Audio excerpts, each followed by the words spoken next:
La coopération existe depuis la nuit des temps. C'est une histoire ancienne, mais qui aujourd'hui colle tout à fait à l'actualité. Dans un monde qui est marqué par l'individualisme, l'état d'esprit coopératif apporte d'autres valeurs. C'est un remède à la crise. L'ensemble des coopératives, c'est 21 000 entreprises pour 1 million de salariés. Il existe de nombreuses formes de structures coopératives.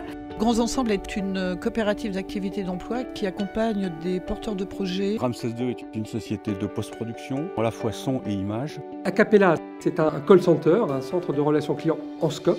Je pense que l'esprit coopératif est dans l'air du temps. C'est un esprit particulier. L'esprit coopératif, c'est les droits et les devoirs. C'est défendre des intérêts collectifs et pas un intérêt individuel.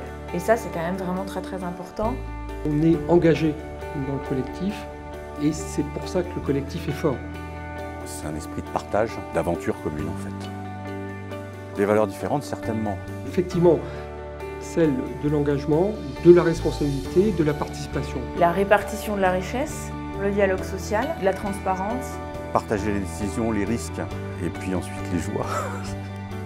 On est coop. On est totalement coop. Il y a une alchimie qui ressort, et c'est cette alchimie qui est effectivement pour moi source de créativité.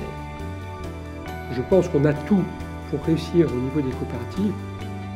On a des coopératives de consommation, on a des coopératives de production, on a des coopératives de négoce. Des coopératives dans l'industrie, le service, la grande distribution.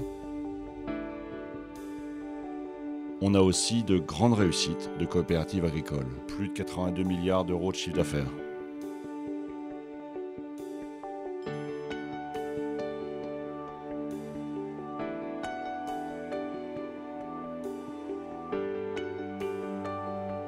On a des coopératives de banques. Qui représentent 60% du marché. Les banques ont une responsabilité morale et financière d'accompagner le tissu économique. Une banque régionale, c'est une banque qui est au service d'un territoire et surtout des personnes qui sont dans ce territoire. Le Crédit Agricole, c'est 6,5 millions de sociétaires. Dans la rue, une personne sur 10 est sociétaire du Crédit Agricole. Mais c'est aussi 32 000 administrateurs. Ok.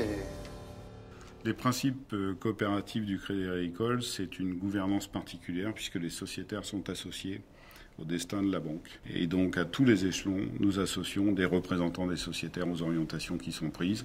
C'est quelque chose d'extrêmement important puisque ceci forme la singularité et la personnalité de nos caisses régionales. Nos statuts nous obligent, dans le sens positif du terme, à rester délimités sur une circonscription.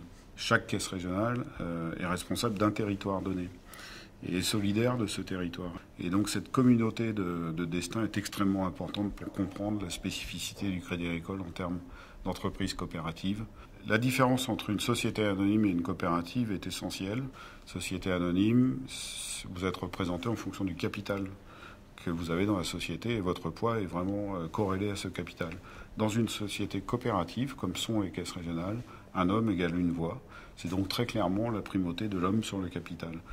Mais il y a aussi une autre différence qui me paraît importante, c'est la vision de long terme que nous avons dans les entreprises coopératives, où là, il ne s'agit pas d'aller chercher un profit rapide ou une plus-value rapide. Et donc, nous veillons à réinvestir suffisamment dans l'entreprise pour la pérenniser, la moderniser et la transmettre à ceux qui suivent dans le meilleur état d'efficience possible. Et dans la période actuelle de turbulence très profonde, où l'immédiat prend une importance énorme, on s'aperçoit que ce sont des modèles économiques qui résistent extrêmement bien, comme les caisses régionales montrent aujourd'hui leur très grande résistance à la crise. Je crois vraiment que nous sommes dans cette action au quotidien la synthèse de ce que d'aucuns aujourd'hui essaient d'appeler de ses voeux pour avoir des banques plus ancrées sur les territoires, plus utiles, plus rassurantes parce que beaucoup moins mondialisées. S'agissant du projet de groupe qui a été effectivement présenté en fin 2010, trois ambitions permettent de le caractériser. C'est d'abord un modèle d'organisation. C'est ensuite une ambition à 10 ans européenne et c'est enfin une méthode.